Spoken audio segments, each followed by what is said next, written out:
BBAలో university second rank, third rank సాధించడం Sun International విద్యార్థులకే సాధ్యం. ఇంకోసారి మరి ఇప్పుడు ఈ ప్రజెంట్ ఉన్న సిచ్యువేషన్లో మిమ్మల్ని అది పిఠాపురంలో ఎక్కువ పవన్ కళ్యాణ్ టార్గెట్ చేసిన రోజా గారి భవిష్యత్తు ఏంటనేది ఇప్పుడు క్వశ్చన్ మార్క్ వేసి అందరూ మాట్లాడుతున్నారు. ఒకవేళ తను మళ్ళీ సినిమా పరిశ్రమకు రావాలనుకుంటే సినిమా పరిశ్రమలో అవకాశాలు ఉంటాయా, లేకపోతే క్యారెక్టర్ ఆర్టిస్ట్ కానీ లేకపోతే టీవీ పరిశ్రమకు కానీ, లేదనుకుంటే ఇంకెక్కడికైనా వెళ్ళటానికి కానీ ఉండదండి. ఇక్కడైతే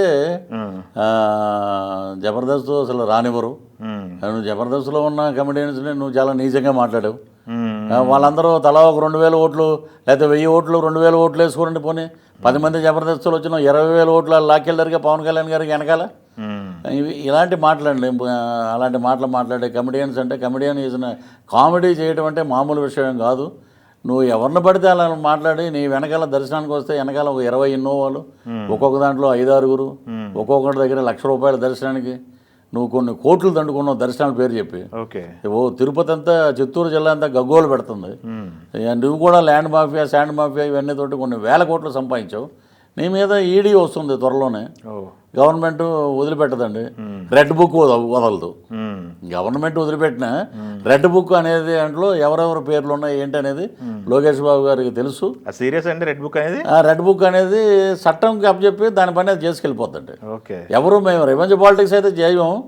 చట్టంలో ఏమైతే మీరు తప్పులు చేశారో ఆ తప్పులు చట్టం ద్వారా పరిష్కరింపబడతాయి. ఓకే. ఇంకోటి ఇప్పుడు తిరుమల టాపిక్ వచ్చింది కాబట్టి ఈరోజు చంద్రబాబు గారు తిరుమలలో ప్రెస్ మీట్లో కాన్ఫరెన్స్లో చెప్పారు, ప్రక్షాళన అనేది మొదలు పెట్టాలనుకుంటున్నాను, ప్రక్షాళన ఈ తిరుమల కొండ నుంచి మొదలు పెట్టాల్సిన అవసరం ఉంది అంతేనండి అని చెప్పి మాట్లాడారు ఆయన. అది అవసరం అనుకుంటారా తిరుమల కొండ పైన? అవునండి, కరెక్టే. అది ఇప్పుడు పెద్ద పెద్ద స్వామీజీలంతా ముందు సంప్రోక్షణ చేయమంటారండి వెంకటేశ్వర స్వామికి. పాపాత్ములు ఇక్కడ పరిపాలించారు కాబట్టి సంప్రోక్షణ చేయించి బ్రహ్మాండంగా మరలా నిత్యకళ్యాణం పచ్చదోరణంలాగా ఆ భోజనాలు కానీ ఆ లడ్డు నాణ్యత కానీ. ఒకప్పుడు మనం చంద్రబాబు గారు ఉన్నప్పుడు 2014లో తిరుపతి లడ్లు ఫ్లైట్లో పెడితే ఫ్లైట్ అంతా స్మెల్ వస్తూ ఉండేదండి దిగే వరకు. తర్వాత ఇప్పుడు ఈ 19 నుంచి ఈ 24 మధ్యలో లడ్డు కొంటే మామూలుగా బయట స్వీట్ షాప్లో బూందీ లడ్డు అన్న బాగుంటుందేమో కానీ ఇది నాణ్యత లేని ఇవి. వాళ్ళు దోచుకున్నంత దోచుకున్నారు. ఎవరు పడితే వాళ్ళు కింద గరుడాద్రి అని ఇంకోటి అని ఆ ఫ్లైఓవర్లకి అంతా ఇక్కడ డబ్బులు తీసి స్వామివారి డబ్బులు తీసి ఖర్చు పెట్టారు.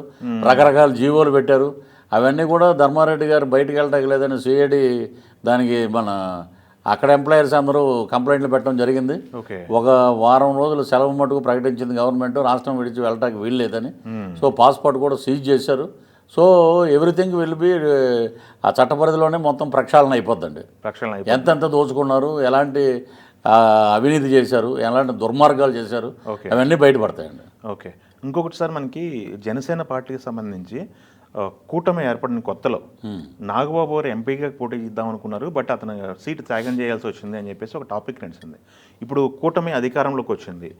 నాగబాబు గారికి ఏమైనా దాని ఏమంటారు న్యాయం చేసే పరిస్థితి ఏమైనా ఉందా? అతనికి ఏమన్నా పదవి ఇంతకుముందు ఏదో ఒకటైతే నిన్న మొన్న ఇప్పుడు సర్క్యులేట్ అయింది, టీటీడీ చైర్మన్ ఇస్తారని చెప్పేసి అది సర్క్యులేట్ అయింది. అంటే నాకు తెలుసండి టీటీడీ చైర్మన్ కాకుండా ఆయన కూడా ఏమన్నారంటే నేను పార్టీ నిర్మాణంలో నేను 100% నేను బ్రహ్మాండంగా మరలా పనిచేయాలి, మళ్ళీ జీరో నుంచి అనుకుంటాం మేము అహంకారం నెత్తి మీద పెట్టుకోం, ఆ గెలుపు ఆ ఒక్క క్షణం వరకు.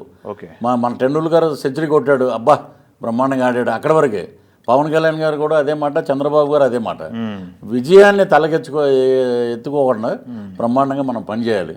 నేను మళ్ళీ పార్టీలో కూర్చుని గ్రౌండ్ స్థాయి నుంచి కార్యకర్తలు ఏమైనా తప్పులు ఏమైనా ఉంటే వాళ్ళందరినీ కలిసి వాళ్ళతో మాట్లాడి టికెట్లు రాని వాళ్ళకి ఏం చేయాలనేది అవి మాట్లాడి స్థానిక సంస్థల ఎన్నికల్లో వాళ్ళని మనం తీసుకోవాలా, ఏ రేషియోలో తీసుకోవాలి, ఇవన్నీ ప్రక్షాళన చేసే దిశగా నేను ఉన్నాను నాగబాబు గారు.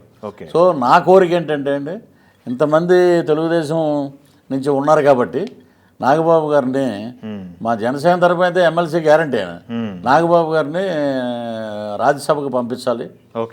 మోడీ గారి ఆధ్వర్యంలో వారు అక్కడ బ్రహ్మాండమైన మినిస్ట్రీలో జాయిన్ అవ్వాలి. అది ఒక న్యాయం అండి, ఆయనకి చేయాల్సిన న్యాయం అది. ఎందుకంటే భీష్ముళ్ళు అంటాడు మెగా ఫ్యామిలీకి, ఆయనకి ఆ న్యాయం జరగాలి. సో ఆ దిశగానే మరి పవన్ కళ్యాణ్ గారు కానీ చంద్రబాబు గారు కానీ పురంధేశ్వర్ గారు కానీ అలాగే ఆలోచిస్తారు. సో హార్మ్ఫుల్ మ్యాన్ అండి, అందరితో కలిసిపోయే మంచి స్వభావం ఉన్న వ్యక్తి నాగబాబు గారు. ఓకే. డెఫినెట్గా ఆయనకి ఆ పదవికి అర్హుడండి. మొన్న త్యాగం వల్ల సీఎం రమేష్ గారికి అనకాపల్లి సీటు వెళ్ళడం జరిగింది. అదే నాగబాబు గారికి వచ్చుంటే ఈ రోజున 2 కేంద్ర మంత్రి ఒకటి జనసేనకి వచ్చినప్పుడు డెఫినెట్గా నాగబాబు గారు అయిపోయేవారు దానికి. ఓకే. కాబట్టి సరే మన వాళ్ళే గెలిచారు కాబట్టి సో మనకి అక్కడి నుంచి ఆయన్ని నామినేటెడ్ రాజ్యసభకు పంపిస్తే సో ఒక పార్టీకి అంత సమన్యాయం జరిగినట్టు.